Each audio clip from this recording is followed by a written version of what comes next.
Bonjour à toutes et à tous et bienvenue sur Nutrition Sport Health. Aujourd'hui, je suis en compagnie du docteur Anthony Fardet, du docteur Claire Planchat et de l'ingénieure Juliette Soudon pour parler du projet européen Plan It. Bonjour à tous et à toutes. Bonjour, salut Arthur. Bonjour. Peut-être dans un premier temps, on peut faire un petit tour de table pour que vous vous présentiez un petit peu voilà, à l'audience. Ok, bon, je vais commencer. Donc, Anthony Fardet, je suis chercheur en alimentation durable et préventive à l'INRA de Clermont-Ferrand. Ça fait 26 ans que je fais de la recherche à l'interface alimentation santé humaine, et avec un focus depuis une dizaine d'années sur la durabilité, l'approche One Health, une seule santé, et puis aussi sur les aliments ultra transformés. Et j'ai participé au développement de plusieurs scores alimentaires.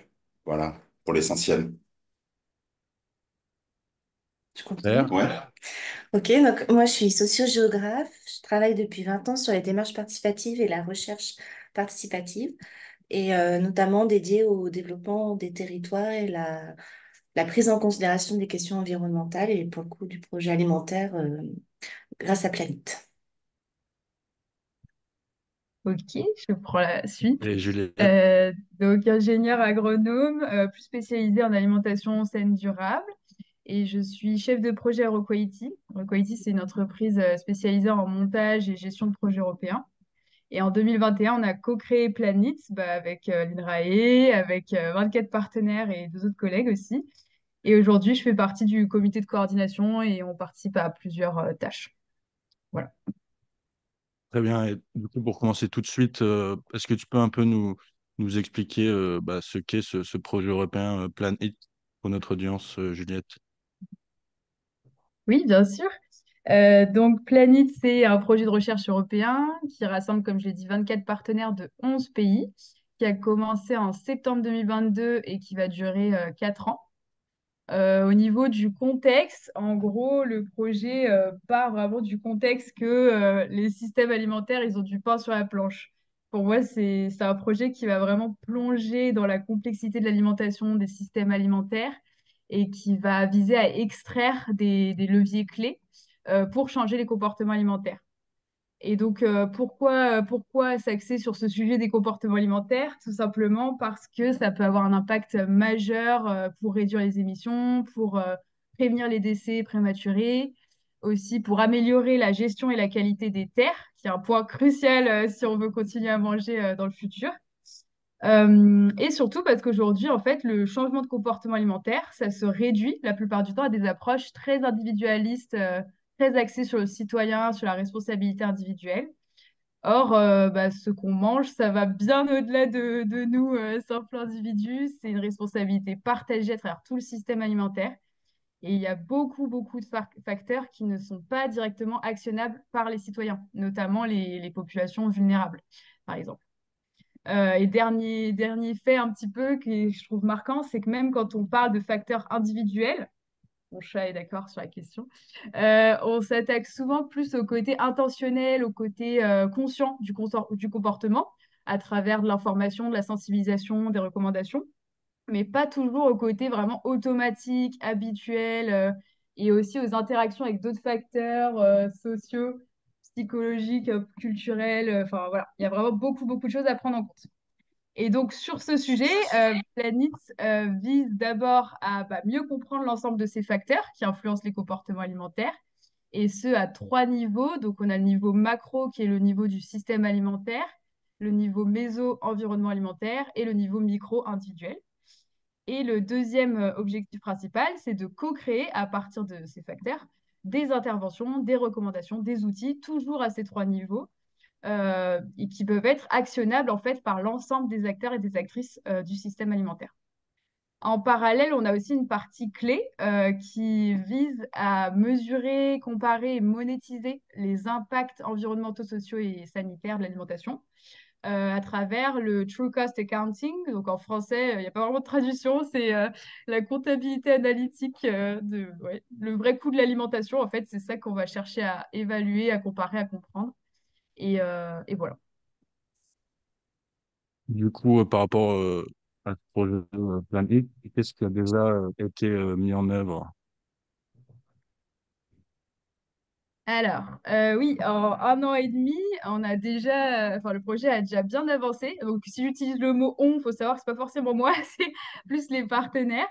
Et donc, Anthony et Claire vont vous en dire plus juste après sur vraiment leur Living Lab et leurs activités en France et en Auvergne. Donc, ce sera bien plus précis et concret. Mais moi, je peux vous dire de manière générale ce qui s'est déjà passé. Donc, il y a eu déjà plus de 1 500 citoyens et plus de 300 acteurs, actrices alimentaires qui ont participé à nos activités à travers nos 9 Living Labs et nos 5 groupes de consultation. Donc voilà, ça c'était une grosse première étape. Une deuxième grosse première étape de recherche, c'était de cartographier le statu quo, d'où on part. Donc par exemple, il y a eu une analyse de la consommation alimentaire de plusieurs populations à travers plusieurs pays à partir de bases de données existantes. Il y a eu aussi une cartographie de l'environnement alimentaire dans les Living Labs avec des méthodes mixtes, qualitatives, quantitatives.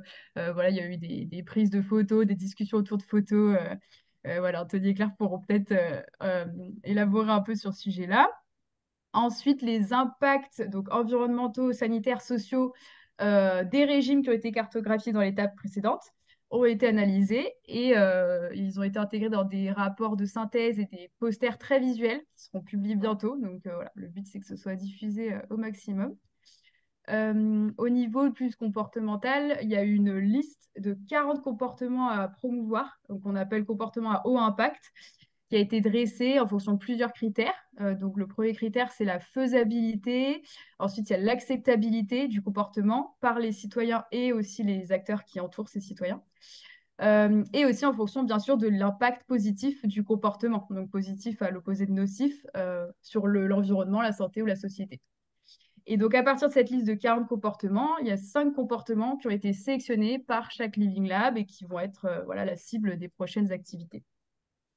Ensuite, au niveau de l'analyse des facteurs, donc elle a été débutée. Il y a eu des enquêtes qui ont été menées, des interviews, des discussions au niveau micro et méso, et les résultats sont en cours d'analyse. Au niveau macro, ils ont créé une carte du système alimentaire. C'est un gros, un gros graphique un peu compliqué qu'ils ont essayé de simplifier, mais qui est assez intéressant. Ça illustre toutes les tendances clés liées enfin, dans le système alimentaire, tous les liens qu'il y a entre ces tendances, tous les facteurs, les mécanismes. Voilà. Le but, c'est un peu d'illustrer toutes les tendances qui sont aujourd'hui dans les systèmes alimentaires et de pouvoir avancer à partir de ça. Du coup, donc, Voilà tu pour... as dit que ça faisait déjà 1 an et demi que le projet était en cours. Est-ce qu'il y a déjà des premiers résultats qui ont été publiés ou qui sont disponibles? Alors, les résultats, ils vont être publiés au fur et à mesure cette année, en 2024. Il y a à la fois des publications scientifiques qui sont en préparation, voilà, qui vont être publiées cette année. Et nous, en fait, donc Oroco-IT est un peu en lead sur cette tâche. On va créer une plateforme qui s'appelle Knowledge Center, où on va rassembler tous les résultats et normalement aussi toutes les méthodes du projet de manière très visuelle, facile à utiliser. Et cette plateforme, elle sera officiellement lancée en décembre. Et ensuite, jusqu'à la fin du projet, on va la compléter. Le but, c'est de la faire vivre après le projet. Voilà. Donc, n'hésitez pas, si vous nous écoutez, à vous abonner sur LinkedIn ou Instagram pour nous suivre et pour voir quand les résultats seront publiés. Et je laisserai Claire et Anthony en dire plus sur leurs résultats spécifiques. Justement, je pense qu'on peut tout de suite zoomer du coup sur l'action de Anthony et de Claire. Donc, qu'est-ce qui est mis en place donc, dans le cadre du plan HIT par l'Université Clermont-Ferrand?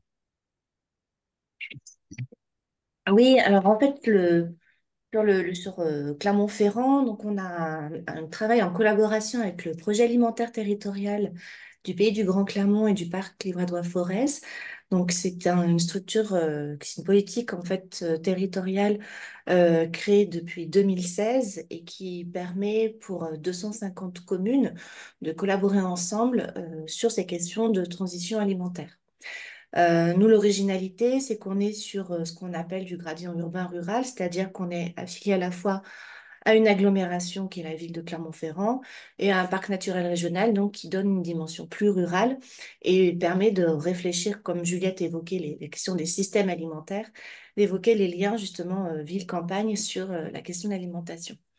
L'originalité, nous, de notre Living Lab, qui représente la France dans le cadre du projet Planète au sein de l'INRAE, c'est la population des enfants de 6 à 15 ans. Et dans ce contexte-là, donc les fameux 5 comportements qu'évoquait Juliette, pour nous, ça concerne la question des boissons, par rapport aux boissons sucrées que boivent justement pas mal les enfants, des anniversaires, mais pas que. La question des céréales raffinées, puisque souvent les enfants aussi aiment bien manger des pâtes, du pain blanc à la cantine ou des céréales au petit déjeuner. Et il s'avère que ces aliments, par exemple, parfois sont un peu trop raffinés et peuvent créer des problèmes au niveau santé, puis environnemental. La question des proportions par rapport à la viande aussi, donc les produits carnés plus globalement, les produits laitiers par exemple, donc tout ce qui est produit animal par rapport aux produits végétaux, comment on travaille dessus, la question des légumineuses, où il n'y a pas beaucoup d'enfants qui aiment les pois chiches et les lentilles, mais pourquoi pas travailler autrement et peut-être on est en train de réfléchir avec des industriels locaux à faire des goûters à base de légumineuses ou du pain. Et puis, un des derniers comportements, c'est lié aux travaux notamment d'Anthony sur les aliments ultra transformés, où là, on touche de plein fouet la population des jeunes, justement, tout ce qui va être autour notamment des goûters, des bonbons, des sucreries, qui sont parmi les aliments les plus forts en marqueurs d'ultra transformation. Notre Living Lab essaye de développer justement en lien avec le PAT que je citais précédemment, diverses actions à toutes les échelles, aussi micro, macro, méso. Donc au niveau des écoles, au niveau des cantines, au niveau des industriels, au niveau des supermarchés, au niveau des agriculteurs, au niveau des élus locaux qui sont en charge notamment aussi des cantines et des écoles primaires par exemple, des collèges. Donc actuellement dans le Living Lab, on a des professionnels de santé et de l'éducation. Et là, on est à plus d'une centaine de partenaires qui ont signé la charte de notre Living Lab et plus de 300 familles aussi qui ont signé et qui participent donc aux diverses actions que l'on mène depuis 1 an et demi. Ça nous fait combien d'écoles et d'enfants? On a à peu près une dizaine d'écoles primaires et collèges et lycées. Et puis, les enfants, on a 246 enfants. Voilà. Peut-être du coup, pour l'audience et aussi pour moi, hein, est-ce que vous pouvez préciser ce que vous appelez Living Lab? Alors, Juliette ou moi, on y va? Il peut y aller à deux, hein. À 3. Donc, le principe d'un Living Lab, en fait, c'est de mettre les usagers au cœur de la question de la recherche-action. Donc, nous, les usagers, c'est les enfants, c'est les 6-15 ans, et de bien comprendre justement leur réseau social, leur environnement social et leur environnement aussi physique, pour essayer de travailler avec toutes les parties prenantes de ces réseaux à co-construire, co-designer, co-expérimenter des actions en vue de trouver ensemble des solutions et une innovation autour, là précisément, des comportements alimentaires des enfants. Et donc, justement, l'intérêt d'un Living Lab, c'est qu'il faut à la fois des chercheurs, mais aussi voilà, toutes ces catégories d'acteurs qui composent l'environnement de l'enfant pour, comme le disait Juliette, partager aussi les responsabilités dans ces actions et l'amélioration de ces comportements alimentaires. Pour faire court, on ne va pas tout mettre sur le dos des parents, on ne va pas tout mettre sur le dos des enseignants ou des cantiniers pour penser la question de l'alimentation de l'enfant, c'est quelque chose de beaucoup plus pluriel. Et l'intérêt du Living Lab, c'est de partager ses responsabilités et ses innovations. Pour compléter Claire, je dirais aussi que euh, pour répondre à une question scientifique complexe, on a besoin d'une approche multidimensionnelle et qui adresse cette complexité, c'est-à-dire ce on dit une approche holistique en fait. Et moi, je ressens le laboratoire vivant comme une approche multidimensionnelle où tous les acteurs sont pris en compte, des non-chercheurs, avec qui on va essayer de trouver le plus petit dénominateur commun pour trouver des solutions, mais tous ensemble et en conditions réelles de vie. Et je dirais que l'opposé du laboratoire vivant, c'est l'étude en laboratoire ou l'étude randomisée contrôlée, où tout est contrôlé. Là, rien n'est contrôlé, puisqu'on est en conditions réelles de vie, mais on est plus proche du réel, on est plus dans quelque chose d'empirique. Et donc, c'est ça qui est intéressant avec cette nouvelle façon de faire de la recherche, c'est que on peut trouver des solutions à une question de recherche qui, pour nous, est les comportements alimentaires des 6-15 ans, qui est une population à risque de choix alimentaire, qui n'est pas 100% autonome dans ses choix. L'enfant n'est pas autonome, c'est pas lui qui choisit dans la majorité des cas, même si, avec l'âge et l'adolescence, il a un peu d'argent de poche, il a un peu d'autonomie. Donc voilà, cette nouvelle façon de faire de la recherche est très intéressante parce qu'on travaille avec des non-chercheurs et et c'est vivant, c'est-à-dire que les choses bougent tout le temps. On peut avoir des nouvelles parties prenantes, il y en a qui peuvent partir. Il faut maintenir l'engagement des parties prenantes sur la durée, ce qui n'est pas évident, ce qui est un challenge en soi. Donc voilà, question complexe. Je pense qu'on va avoir de plus en plus besoin en science de nouvelles approches et méthodes qui prennent en compte cette complexité. Je rebondis du coup, Anthony, sur ce que tu viens de dire. Donc, si je comprends bien, dans le Living Lab, il y a des non-chercheurs qui sont impliqués. Euh, Dans Oui. quel type de profession, enfin, quel non-chercheur est-ce qu'il s'agit? Alors Claire l'a évoqué, c'est-à-dire que en gros, dans un laboratoire vivant, on va distinguer 6 grands groupes de parties prenantes. Donc un collectif local de chercheurs.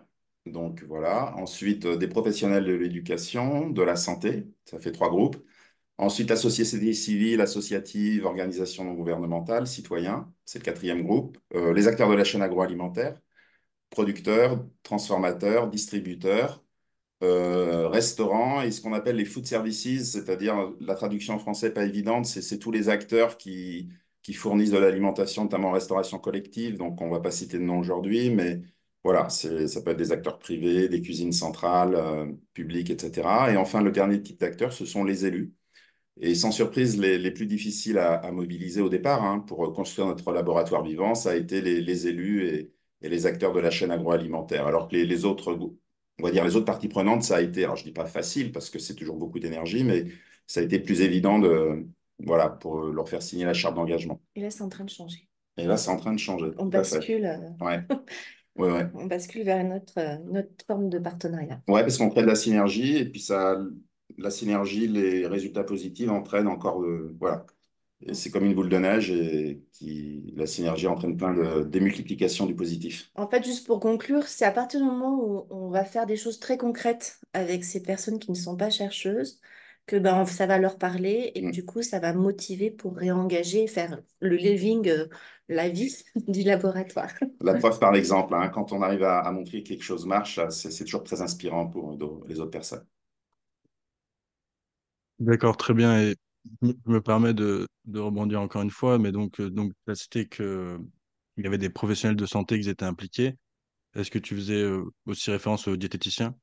Parce que voilà, moi-même, je suis Ah, diététicien, donc voilà, je prêche ma paroisse aussi un petit peu. C'est important.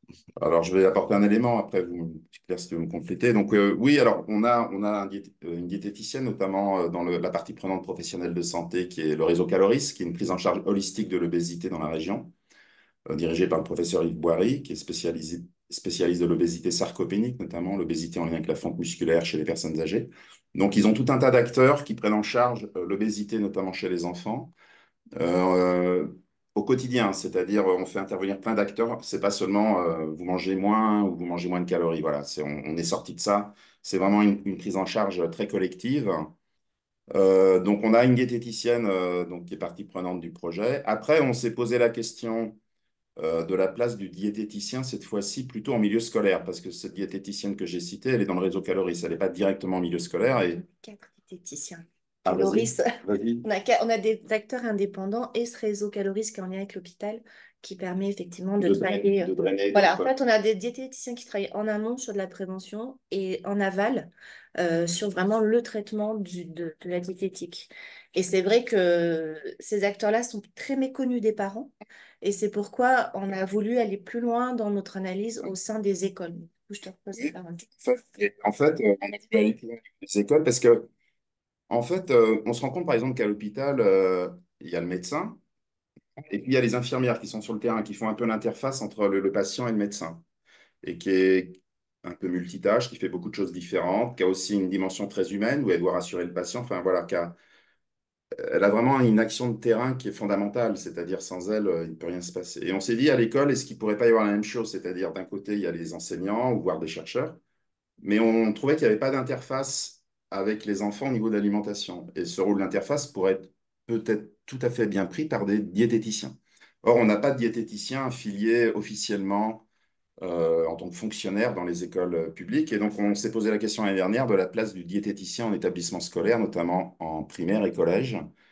Donc, il y a eu une étude de terrain qui a été réalisée. Je ne vais pas rentrer dans les détails de l'étude. Je vais juste donner un peu les conclusions. C'est un article qu'on a publié dans Information diététique l'année dernière, qui est la revue de l'Association française de diététique et de nutrition, que je crois que tu connais bien, Arthur. Donc, les gens pourront s'y référer. Pour faire simple, on a identifié des leviers d'action sur lesquels le diététicien pourrait agir sur le terrain. Bon, j'en cite quelques-uns, la qualité globale de l'alimentation, les comportements alimentaires des enfants. Très important, les liens entre les acteurs de l'écosystème, cuisine scolaire, parce qu'il y a plein d'acteurs qui tournent autour. Il peut y avoir des élus, par exemple, qui interviennent, le gaspillage alimentaire, le jeu de politique publique locale et de santé qui peut aussi influencer. Donc, en travaillant sur ces différentes dimensions qui sont très qualitatives, voire presque multidimensionnelles et holistiques, on est arrivé à créer une espèce de diagramme. Alors, vous verrez dans l'article pour ceux qui veulent, je ne sais pas si on le voit très bien ici, mais un diagramme sur la place du diététicien en milieu scolaire, aux échelles macro, méso et micro. Donc, on se rend compte en fait que oui, la réponse est oui, on aurait besoin de diététiciens en établissement scolaire, notamment en primaire et collège, là où se forment les goûts et les habitudes alimentaires, hein. Rappelons-le, c'est entre 6 et 15 ans, donc c'est une période cruciale pour l'alimentation. Et le diététicien pourrait participer à améliorer les relations entre acteurs, donc dimension humaine, élaborer des programmes éducatifs et de sensibilisation, développer des ateliers de pratique pour les élèves, communiquer avec les parents, puisque les parents jouent un rôle important, créer des formations continues pour le personnel, par exemple tous les agents à l'école qui gravitent autour des enfants, notamment autour de l'acte alimentaire à midi, et pourquoi pas une coordination avec les politiques publiques. Pourquoi je dis ça? C'est qu'en fait, on veut sortir le diététicien d'un rôle purement diététique où il ne se préoccuperait que d'équilibre en nutriments et nutritionnels. En fait, on pense que le diététicien peut avoir une dimension beaucoup plus holistique, s'intéresser à la durabilité, à des côtés plus humains, plus éthiques, etc. Et dans cette optique, on a calculé que si on affiliait un diététicien pour 5 collèges ou 5 écoles primaires, il faudrait recruter en France 7 500 diététiciens publics pour 37 000 écoles élémentaires et collèges, et que le coût pour payer ces diététiciens serait extrêmement largement compensé à long terme par des économies sur les coûts cachés qu'évoquait Juliette, c'est-à-dire les coûts environnementaux, santé et socio-économiques qui se chiffrent en milliards d'euros. Donc en fait, si on se projetait à long terme et qu'on arrêtait de raisonner à court terme en recrutant des diététiciens qui s'occuperaient de 5 écoles, et je peux vous dire que 5 écoles pour un diététicien, il y a largement de quoi faire sur une semaine, eh bien finalement, à long terme, on ferait des grandes économies et on créerait un emploi. Et surtout, ça me tient beaucoup à cœur parce que j'ai beaucoup de respect pour la profession de diététicien, ce serait un moyen de revaloriser le métier de diététicien qui est fondamental. Je ne sais pas si Claire, tu veux. Non, t'as très bien dit. Moi, je voulais C'est juste Alain du coup Cuisson. faire une petite dédicace à Brian de Smalière, qui a Oui, participé du coup à la c'est ça. publication de cet article. Donc, c'était un étudiant Oui. que j'ai fréquenté puisqu'il était étudiant à la haute école provinciale du Hainaut à Condorcet-Tournai. Donc voilà, juste pour le citer dans ce beau travail, puisque voilà, il avait été stagiaire avec le docteur Fardet. Est-ce que vous avez des résultats du coup de ce Living Lab de, de Oui, alors Clermont-Ferrand? je vais continuer, puis je passerai la main à Claire pour d'autres types de résultats. Donc Claire mentionnait qu'on a sélectionné pour notre laboratoire vivant 5 comportements à fort impact de changement, c'est-à-dire pour les coûts cachés notamment, que je viens d'évoquer justement, la santé et l'environnement principalement, mais aussi la socio-économie. Donc il y a eu une grande enquête de fait au niveau européen pour les 9 laboratoires vivants. Là aussi, je ne vais pas rentrer dans les détails méthodologiques, mais il y a eu beaucoup de questions de posées en rapport avec ces 5 comportements à fort impact de changement. Donc, je les rappelle pour nous, réduire les aliments ultra transformés et ceux additionnés de trop de sucre salé gras, réduire les produits animaux, augmenter les légumineuses, les céréales complètes et réduire les boissons sucrées. Donc, ce sont 5 comportements qui sont très typiques de la population infantile et en les modifiant, on peut avoir un impact très très fort sur la planète et sur l'environnement. Donc, on a eu, que je ne dise pas de bêtises, 236 réponses en ligne, ce qui est beaucoup pour un questionnaire aussi long en ligne. On ne se rend pas compte, mais voilà, si vous allez voir des articles scientifiques sur des enquêtes comme ça, des fois, il y en a beaucoup, 2 à 3 fois moins, donc c'est beaucoup, donc on était content. Mais malheureusement, 143 n'ont été jusqu'au bout du questionnaire sur les 236. Et je dirais, pour faire simple là aussi, les principaux constats, c'est que en fait, des 3 collations du matin, de l'après-midi et ça fera le lien aussi après avec les goûters, et du soir, c'est vraiment la collation du goûter à 16 heures qui est la plus suivie à plus de 94%. Donc c'est vraiment un moment très important pour les enfants qui est associé, on y reviendra, au plaisir essentiellement, hein. Le goûter, c'est vraiment le plaisir avant tout, c'est le moment détente. Par contre, de ce questionnaire, on va retenir 3 points qui va un peu conforter la sélection des 5 comportements à fort impact. C'est qu'il y a un vrai besoin, et là, c'est 3 leviers, enfin, trois axes de travail pour les années à venir. Réduire les ultra transformés auprès des enfants. Ils sont la première cible, très ciblés. Ils sont ciblés le matin avec les céréales du petit déjeuner pour enfants, au goûter, en resto-co, notamment quand c'est le privé. On sait que dans le privé, ça peut monter jusqu'à 60% l'ultra transformation des produits proposés parce qu'ils ont un catalogue national qui est un peu contraint. Et le soir, quand les parents n'ont pas le temps et qu'ils font des plats préparés. Donc ça, c'est un axe fondamental. Ensuite, il y a aussi une marge pour réduire les produits animaux. Alors, il ne s'agit pas de plus en manger, mais il s'agit d'aller vers moins de produits animaux, mais de meilleure qualité. Et là, ça fera la transition avec les autres actions. Et enfin, troisième axe, c'est vraiment réduire les céréales raffinées, puisque en France, on consomme, les enfants, c'est voilà, c'est moins de 14 grammes par jour de céréales complètes. Donc, on mange essentiellement raffiné. Le matin, au petit déjeuner, les céréales du petit déjeuner. Au goûter, le pain blanc en cantine, qui est souvent de mauvaise qualité, c'est même souvent du pain blanc ultra transformé, très raffiné, avec beaucoup de gaspillage. Et puis le soir, c'est plus compliqué parce que là, on n'a pas encore travaillé là-dessus. Il faut accéder, approcher les parents, c'est plus compliqué.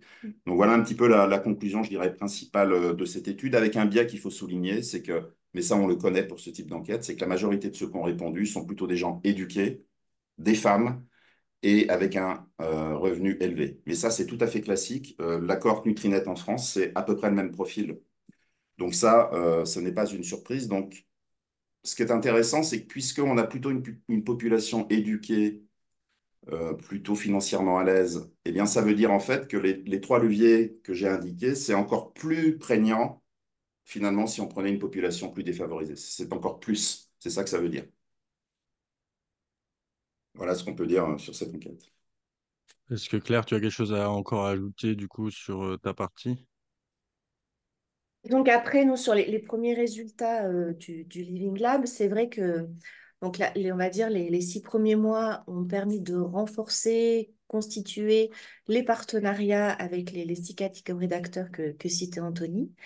Mais dès septembre 2023, en fait, on a proposé une sorte de grande réunion de lancement qui a eu un franc succès, puisqu'on a une cinquantaine de participants qui sont venus de 7 ans à 90 ans, représentant tous nos partenaires, voilà, Oui, ou se faisant représenter c'est en tout vrai. cas.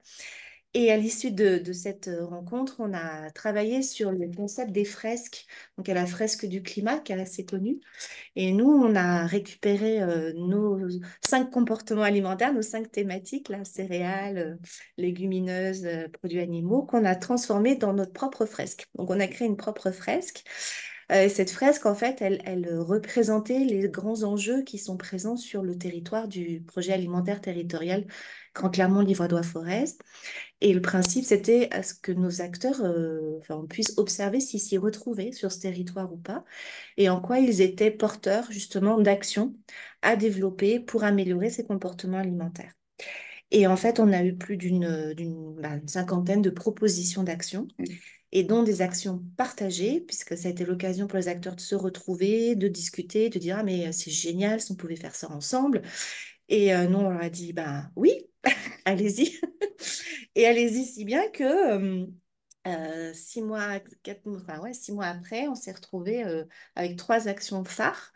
Donc, une première qui a consisté à travailler avec un groupe de travail des cuisiniers des cantines d'école primaire sur l'ensemble de Clermont-Ferrand, de la métropole. Donc, c'est à peu près une vingtaine de cuisiniers, une vingtaine d'écoles, qui ont dit, bon, on va faire des menus communs. Et puis, on veut en fait retravailler la contractualisation de nos approvisionnements, puisque justement, on est dépendant du marché public, on est dépendant de catalogues, de plateformes d'approvisionnement. Et nous, on se rend bien compte en tant que cuisinier que parfois, on a envie de cuisiner des bons produits, comme des parents qui vont au marché le samedi matin et qui vont trouver des bons produits. Et donc, il y a eu une collaboration qui a été faite avec une association qui s'appelle l'association La Ferrandaise, qui est une association qui vise à sauvegarder une race locale auvergnate, donc spécifique à Clermont-Ferrand, d'où le nom Ferrandaise, Il en reste très peu dans le monde, il en reste plus que 3000. C'est des vaches en fait qui sont un peu des super vaches VTT qui boivent très très peu et qui surtout peuvent aller pâturer dans des endroits où il y a des cailloux, etc., que ne peuvent pas faire une grande partie des vaches dédiées à la viande. Et c'est des élevages mixtes, donc il y a à la fois viande et lait. Et donc, cette vache, voilà, c'est une race qui est sauvegardée, qui est protégée par le parc naturel régional des volcans aussi. Donc, c'est une race très reconnue, qui est vraiment un des enjeux pour le changement climatique et pour la sauvegarde des élevages de moyenne montagne en France notamment. Et donc, la commercialiser devient un challenge pour pouvoir justement maintenir ces élevages. Et l'intérêt de nos cuisiniers, c'est de la faire goûter aux enfants. Et donc, un menu de bœuf bourguignon a été développé dans 12 communes sur la vingtaine dit précédemment, pardon. Et donc, nous avons pu observer 4 cantines particulièrement, plutôt en rural, en périurbain et en centre-ville. Et on a fait cliquer sur des tablettes numériques la satisfaction des enfants de ce repas. Donc aujourd'hui, on est en train de post-traiter ces informations, mais globalement, 70% des enfants ont adoré ce plat et on a quand même une quarantaine de pourcents qui ne mangent plus de viande. Et donc, c'est vrai que ça fait écho aujourd'hui aussi à la part justement de ces enfants qui ne mangent plus de viande. Quel est l'équilibre alimentaire qui peuvent se faire sur la semaine? Et ça, c'est quelque chose qu'on va continuer à travailler. Je crois que c'est un peu moins de 40 quand même, non? Donc, C'est sûr que ça dépend des écoles, ça mais dépend des écoles. Ouais. Dans l'école, dans l'école, c'était 40%. dans une école, c'est 48% même. Euh, voilà, donc une autre action aussi qui a été révélée lors de cette fameuse fresque de notre alimentation planite, ça a été de travailler avec les supermarchés, puisqu'on a différents distributeurs qui sont partenaires de Living Lab. On a Auchan, on a Biocoop, on a L'Eau Vive. Et parmi ces distributeurs, justement, on a proposé de faire des escape games dans les supermarchés. Et l'intérêt de ça, c'était de pouvoir enquêter les enfants dans leur représentation de ce que sont ces environnements alimentaires et de leur rapport aux aliments dans l'acte d'achat, mais aussi dans l'acte de reconnaître ces aliments dans un environnement tel un supermarché. Donc, c'est toujours les mêmes aliments, hein, nos céréales, nos goûters, nos viandes, voilà, ces questions-là. Et cet escape game, on l'a fait pas plus tard que jeudi dernier. Donc, on a une petite vidéo qui est rapidement sortie, qu'on a fait en partenariat avec l'association qui s'appelle ALTA, donc qui est l'Alliance pour les transitions agricoles et alimentaires, qui nous a aidé aussi financièrement et qui nous a permis, avec les magasins Auchan, de travailler justement sur cet escape game. Et on a 6 classes de 7 ans à 10 ans, d'enfants de 7 ans à 10 ans qui participent à cette démarche. Et puis, on va lancer aussi prochainement, donc on a une stagiaire qui est à côté de nous, elle nous écoute, qui travaille sur les goûters. Je te laisse peut-être aussi conclure là-dessus. Peut-être Merci, juste Claire. avant, parce que je pense que ça interpelle l'audience, en tout cas ça m'interpelle. Est-ce que vous pouvez vite fait expliquer du coup comment se déroule cette escape game? Alors, les enfants sont des voyageurs, leur bateau est un caddie, leur capitaine, c'est un animateur, et donc ils ont un carnet de voyage. Et dans ce carnet de voyage, ils ont plusieurs destinations à faire dans le supermarché. Et chacune des destinations, en fait, relève d'enquêtes, de questions et d'observations et d'ateliers. Euh, donc, par exemple, au rayon des jus de fruits, on doit calculer le nombre de morceaux de sucre dans des gobelets que doit faire un jus qui est plutôt un nectar, un pur jus ou un jus à base de jus concentré. Il y a un autre voyage qui va être de fabriquer son goûter sain et durable au rayon bio. Et donc de découvrir que justement dans le rayon bio, il y a de l'ultra transformé, du pas sain et du pas durable. Et donc, qu'est-ce qu'on peut, quelle est la stratégie à avoir pour construire ce goûter? Ou un dernier exemple de destination, eh bien, celle de la place des aliments bruts dans le supermarché. C'est-à-dire que dans des très grands supermarchés, on se rend compte qu'il y a de moins en moins presque d'aliments non emballés, non transformés. Et que du coup, ben, c'est une très faible portion des rayons, puisqu'on est à à moins de 15% du supermarché qui est concerné par ces aliments. Et donc, ça repose la question de la place des autres, la domination des autres types d'aliments et donc l'impact en termes environnemental, par exemple, ne serait-ce que sur l'emballage. Tout à fait. Et pour compléter, je dirais qu'il y a les enfants sont loin d'être bêtes hein, à cet âge-là, ils sont même très intelligents. Il y a par exemple il y a un enfant qui, quand il voyait le taux de sucre dans les boissons, il était effaré. Il disait, mais si c'est mauvais pour la santé, pourquoi les industriels en mettent autant? Donc voilà, ils font le lien. On a des verbatims, enfin voilà, des retours. On n'a pas eu ce type de phrase, mais enfin c'est quand même très intéressant. Je voulais aussi compléter en disant que donc il y a eu le menu férandaise, mais il y aura aussi un menu végétarien à l'automne. Pourquoi? C'est parce qu'en fait, toutes ces actions s'adressent aux 5 comportements à fort impact de changement. Donc, menu férandaise et végétarien, c'est moins de produits animaux, donc menu végétarien, mais de meilleure qualité, donc menu férandaise. Une viande de très bonne qualité avec une vache qui peut être résilient au changement climatique, donc la biodiversité.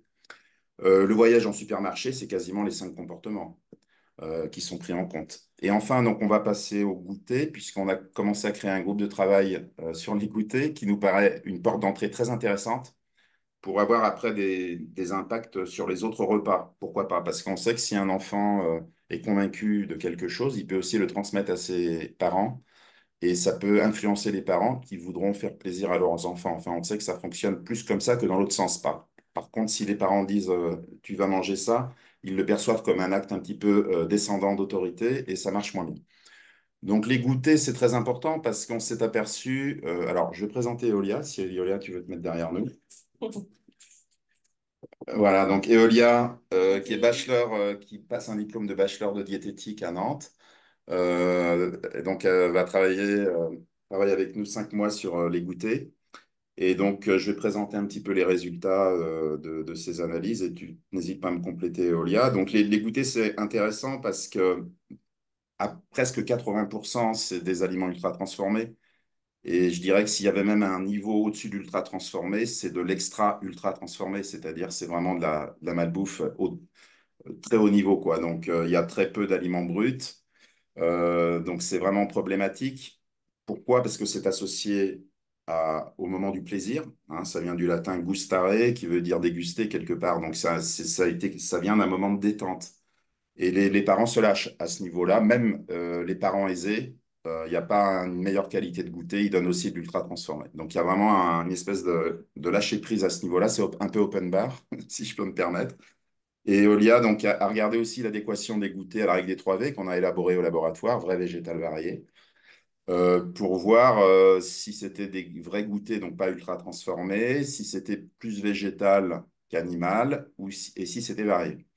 Donc, je viens de répondre à la première question, donc très peu de vrais, majoritairement ultra transformés. Végétal, bon, on a plutôt du mixte, hein, parce qu'en fait, la plupart des goûters, c'est des mélanges, c'est beaucoup de céréales industrielles, genre biscuits, des choses comme ça. Donc, il y a forcément des protéines laitières, des isolats de protéines, des protéines de lactosérum. Donc, on a essentiellement un produit mixte qui mélange produits animaux et végétaux.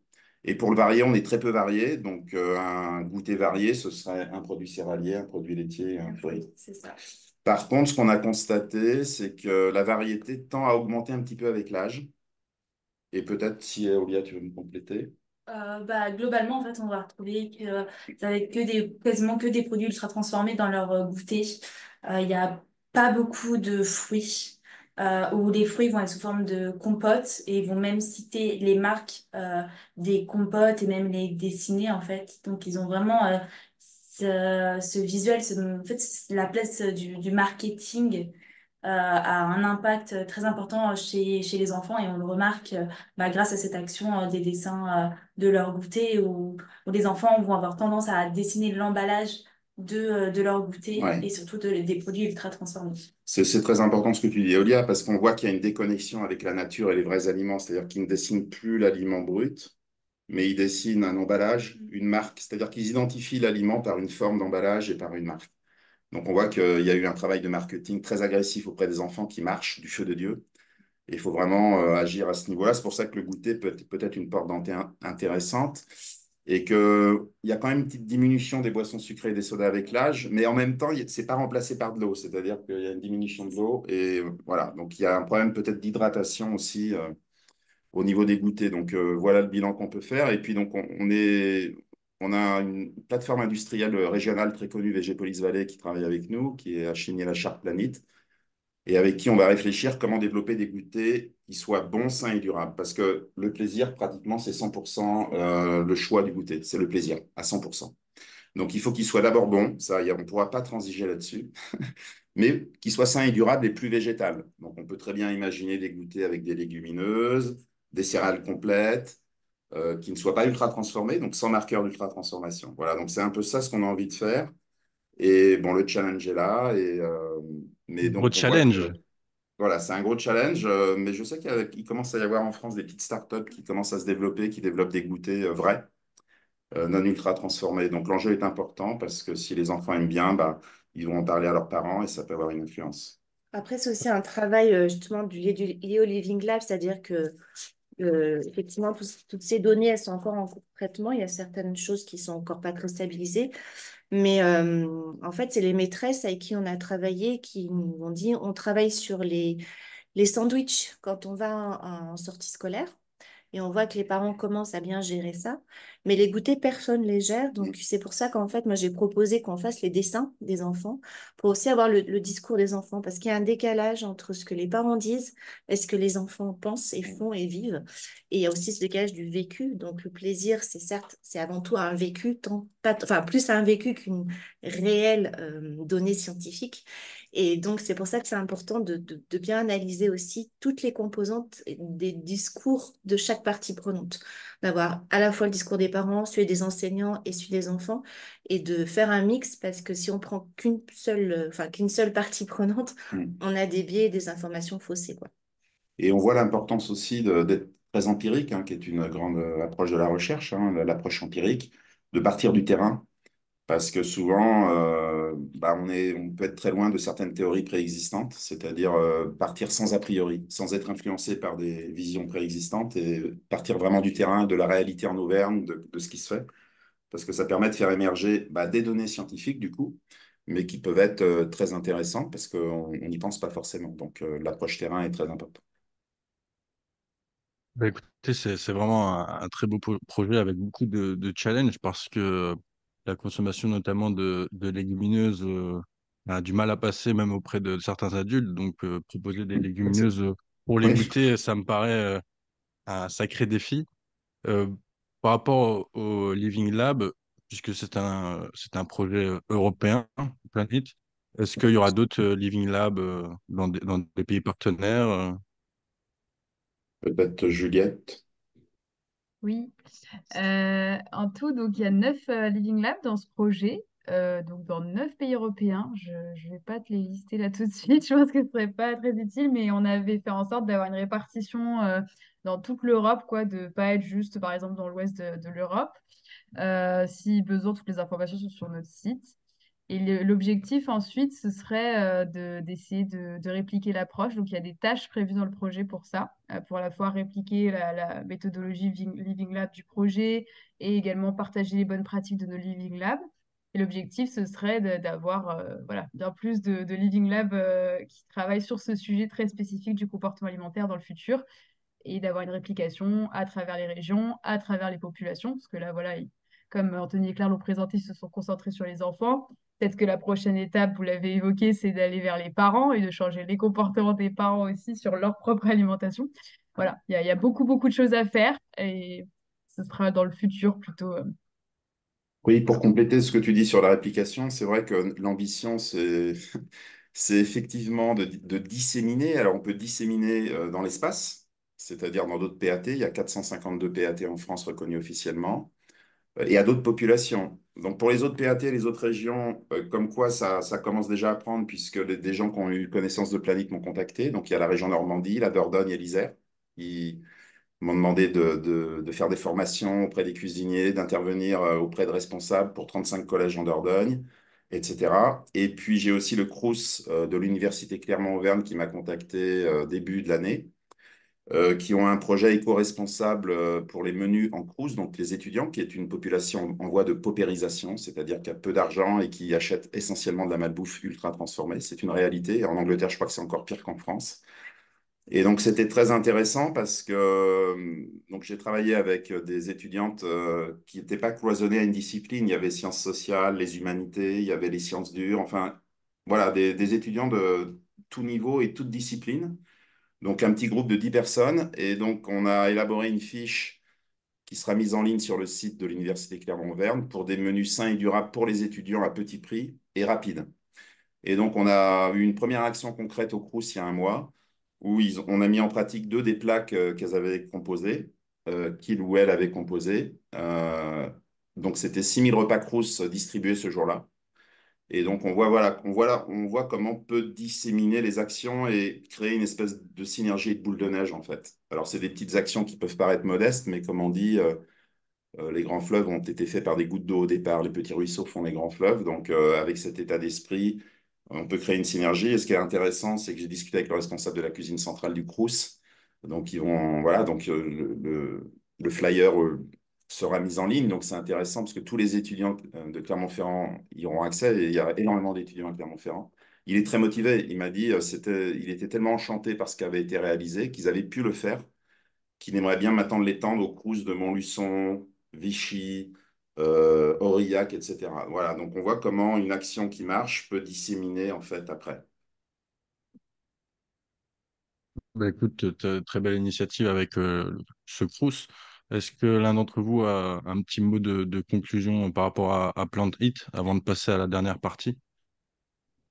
Bah, moi, je trouve ce qui est intéressant dans ce Living Lab aussi, c'est aussi qu'on est en train de repenser en fait le concept de la fourche à la fourchette. Et on se dit, dans notre cas de Living Lab, on passe de la fourchette pour remonter à la fourche. Et ça, c'est pas anodin. C'est-à-dire que effectivement, souvent, quand on dit de la fourche à la fourchette, on pense que le consommateur doit gérer ce qui lui arrive dans l'assiette. Et Mm. puis, c'est la responsabilité aussi des agriculteurs de penser les choses. Mais il y a tout ce qui est au milieu, les acteurs du système alimentaire, qui ont un rôle très important, que ce soit des questions de transformation. Par exemple, sur la menu ferrandaise, on a découvert qu'il y avait un gros souci d'abattoir. Il n'y a pas assez d'abattoirs en France pour aujourd'hui travailler sur des productions de très haute qualité en quantité suffisante. Il n'y a pas assez de bouchers pour découper pour des cantines ou des hôpitaux. Et après, au niveau de la contractualisation, au niveau des industriels, des deuxième, troisième transformations, on est dans des boîtes un peu noires. Et ce qui fait que là, de fait de passer de la fourchette, donc par exemple un bourguignon, comment on peut révéler la responsabilité de ces acteurs dans ces boîtes noires pour aussi faire en sorte que le comportement alimentaire des enfants, il ressort de cette étape un peu intermédiaire qui est à mieux développer et à mieux connaître.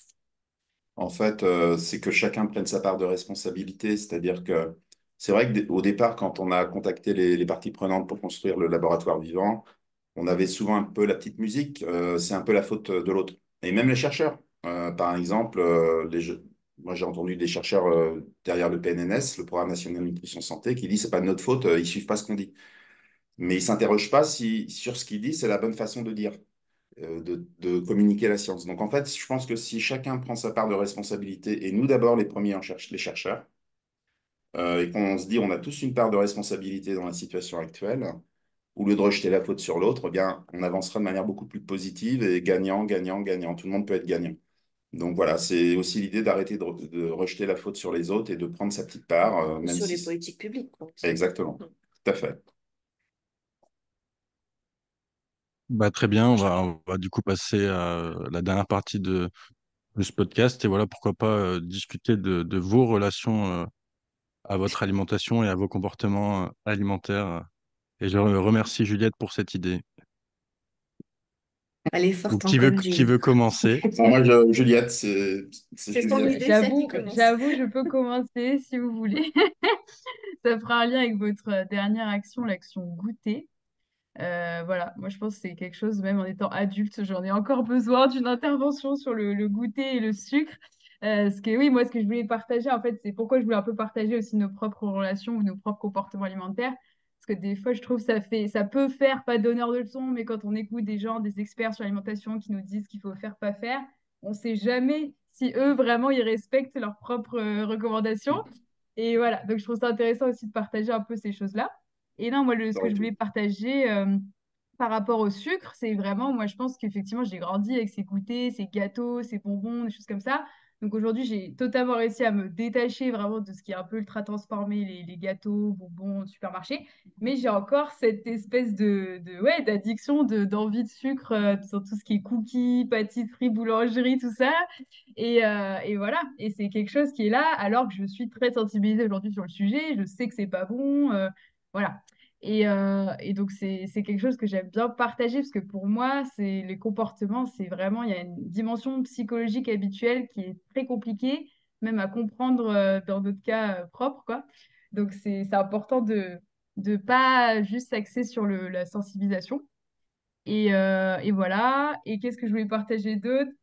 Oui, c'est que mine de rien, quand même, enfin, pour rebondir sur ce que tu disais, Anthony, sur la manière de communiquer aussi les informations, moi, il y a quand même une vidéo qui m'a aidée. C'est une vidéo brute d'une biochimiste qui s'appelle Jessie Inchauspé et qui expliquait en fait vraiment de manière biochimique, biologique, ce qui se passe dans notre corps quand on mange du sucre, pourquoi c'est pas bien de casser un jeûne, par exemple, le matin avec du sucré, pourquoi, qu'est-ce que ça fait quand on mange du sucré tout seul, etc. Et en fait, le fait, moi, typiquement, qu'elle m'explique bien tout ça et que je le visualise, parce que c'était une vidéo bien faite, ça m'a aidé à comprendre, ah bah oui, non, en fait, arrête de faire ça. Mais après, c'est le genre de vidéo, il faudrait la regarder tous les jours pour que ça marche sur le long terme, parce qu'évidemment, les habitudes reviennent au galop. Mais voilà, donc c'est quelque chose que je voulais partager. Effectivement, il faut innover dans la manière de communiquer, il ne faut pas s'axer que sur la communication. Et voilà. Peut-être aussi, on peut dire, Juliette, parce que c'est une conclusion enfin, que moi je ressens, c'est que les niveaux macro, c'est-à-dire le système alimentaire, le programme national nutrition santé, les recommandations, le niveau méso, l'environnement de l'enfant, sont quand même assez puissants. Et Mm. ils sont tellement puissants que le niveau micro individuel, des fois, a du mal à lutter, je trouve, contre ces deux Oui, autres oui. niveaux. Et c'est pour ça que l'éducation à l'alimentation, son rôle, ce serait de renforcer ce côté micro, justement, pour qu'il y ait moins d'ignorance, plus de force pour résister aux Mm. deux autres niveaux. Ce qu'on voit Oui. avec les maîtresses, c'est on n'est pas à l'échelle micro, on n'est pas à dire il faut que tu fasses ci, il faut pas que tu fasses ça, mais c'est plutôt développer un esprit critique Mm. et une prise de conscience pour que l'enfant par lui-même soit en capacité d'expliquer ses Mm. besoins sans créer du jugement ou de la C'est ça. frustration supplémentaire. Mm, mm, mm. Il y a aussi les normes sociales qui sont hyper importantes. C'est qu'est-ce qu'ils vont manger les copains, qu'est-ce qu'ils vont penser si je mange un Ah, truc différent. Ouais. les échanges de choses pas bonnes au goûter dans les cours d'école, c'est très observé par les parents. Oui, c'est ce qu'on appelle Mm, l'esprit de clan, mais on peut utiliser l'esprit de clan pour créer l'effet inverse. C'est-à-dire que mm, si les copains d'un individu se mettent à mieux manger, bah, celui qui mangeait mal va vouloir imiter ses copains pour être dans le clan et va se mettre à mieux manger. Donc il y a un esprit de clan qui est bien identifié en sociologie et qui peut être renversé et utilisé dans un sens positif. oui, Moi, oui, oui, c'est sûr, ce sera l'objectif. Ouais. Mm. je Les rejoins tout à habitudes fait alimentaires de Claire maintenant. Juliette.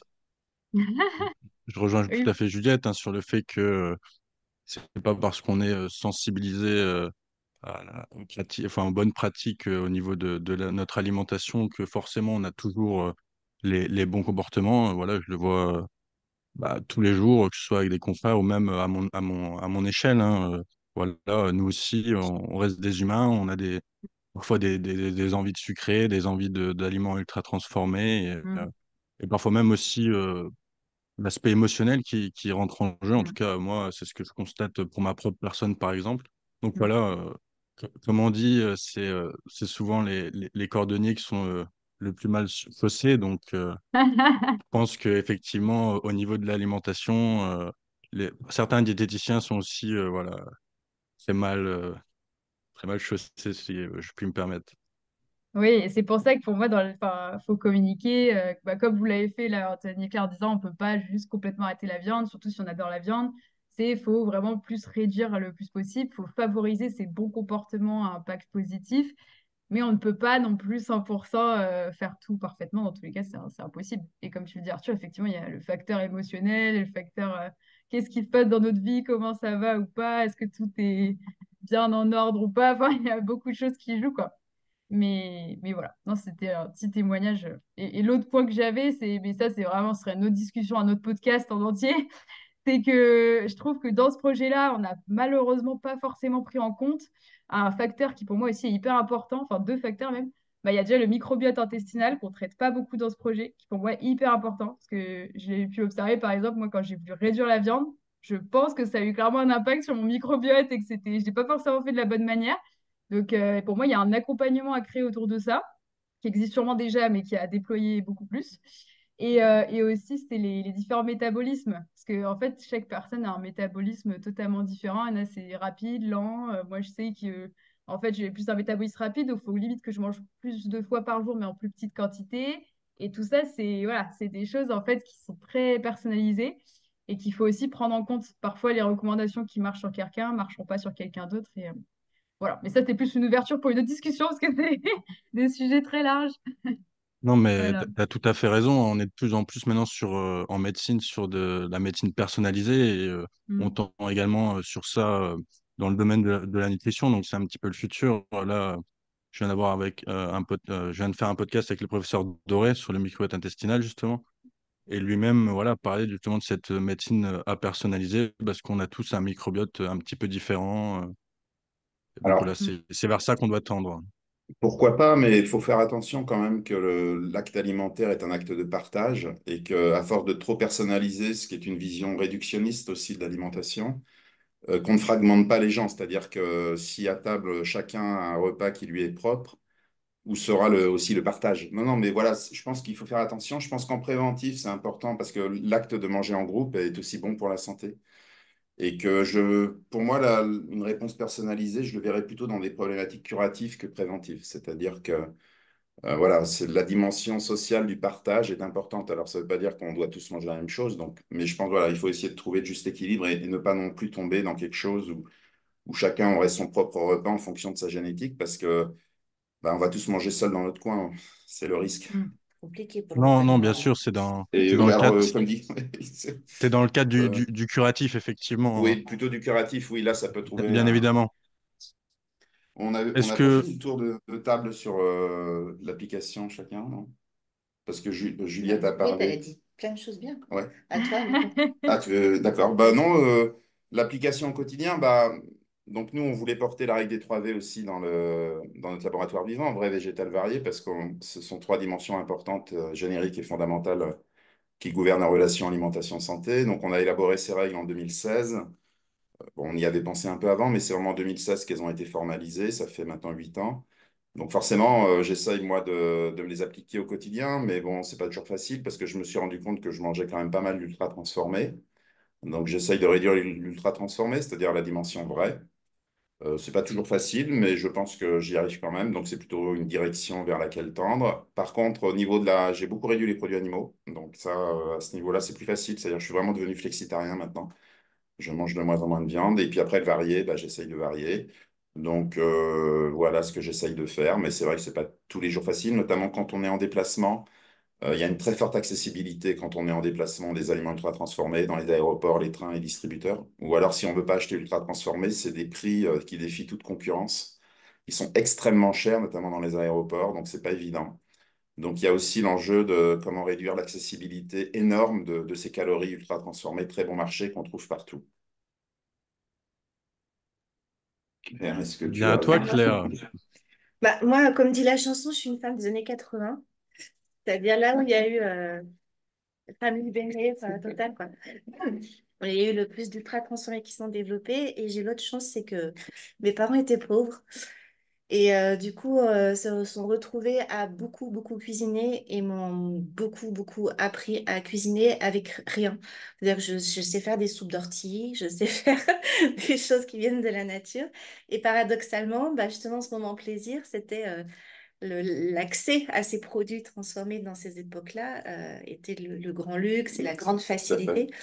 Et j'ai vécu ce double paradoxe, en fait, mais qui fait que grâce au Covid, j'ai pu rencontrer tous les agriculteurs qui étaient à moins de 10 kilomètres de chez moi et chez qui je pouvais rendre visite à un vélo. Et depuis, je les ai pas quittés. Et j'apprends à mon fils de 11 ans à cuisiner avec son papa qui est aussi un très bon cuisinier. Et essentiellement, enfin aujourd'hui, je me suis rendu compte que d'acheter des produits locaux et de savoir les cuisiner avec les recettes anti-gaspi, etc., me revenait beaucoup moins cher que d'acheter au supermarché. Mais j'ai de la chance de vivre à la campagne. Ouais, c'est une très belle conclusion, hein. Mais j'ai de Oui, la ben voilà, chance, moi je. d'autres plein ne l'ont pas. Non, je dirais aussi quand même qu'il y a un vrai enjeu, c'est de revaloriser l'acte alimentaire. C'est-à-dire que les gens disent toujours, on n'a pas le temps ni l'argent. Mais tant qu'on dira ça, on fera le jeu de l'ultra-transformation, parce que justement, les aliments ultra-transformés s'adressent à ces deux dimensions, le temps et l'argent. Donc, on vend les ultra-transformés à la télé, pour les enfants notamment, hein. 90% des publicités alimentaires pour enfants, c'est du ultra-transformé. Donc, on met les aliments au même niveau que les voitures et les smartphones, c'est-à-dire que ce sont des produits au même niveau.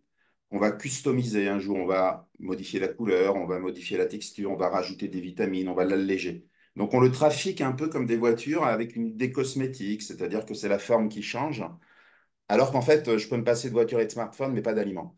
Donc, en fait, je pense qu'il y a un- comment dire, un vrai travail de fond sur revaloriser l'acte alimentaire, c'est-à-dire qu'il soit en haut de nos priorités dans notre système de valeurs, parce que ce qui soutient la vie n'a pas de prix, animale, environnementale et humaine. Donc il y a aussi un vrai travail de revaloriser l'acte alimentaire, puisque c'était 35% du budget après-guerre, et là on est à 15%, on a perdu 20%, donc au profit du numérique, de la télé, des smartphones, etc. Je ne dis pas que c'est mauvais, mais je crois qu'il y a eu aussi une perte de valeur de l'acte alimentaire, parce que voilà, si ça a beaucoup plus de valeur, peut-être on sera prêt à faire plus d'efforts. Bah, écoute, merci Anthony pour ce dernier témoignage. Euh, Moi, allez, je me prête aussi au jeu. J'avais déjà un petit peu commencé. Donc, comme j'ai dit un petit peu tout à l'heure, c'est vrai que c'est pas parce qu'on est expert en alimentation qu'on n'a pas des petits vices. Donc, voilà, je l'ai dit tout à l'heure, je pense que j'ai une tendance quand même à, à faire le jeu un peu de l'alimentation émotionnelle. C'est vrai que j'ai remarqué, surtout ces derniers temps, que je grignotais beaucoup. Ça peut être vraiment de tout, hein. Des fois, j'essaye de pas culpabiliser en grignotant des crudités, genre des carottes.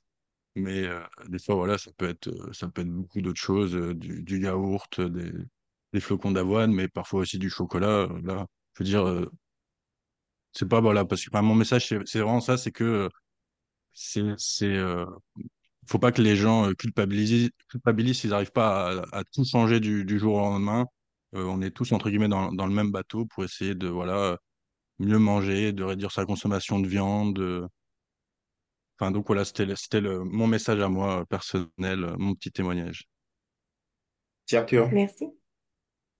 Eh bien, je pense on peut clôturer là ce beau podcast sur le projet Plan 8. Je vous remercie à toutes et tous pour votre participation et je vous souhaite une belle journée. Au revoir. Merci à Merci beaucoup, tous. Arthur. Merci. Merci, au revoir. Anthony. Merci. À Salut. bientôt. Au revoir.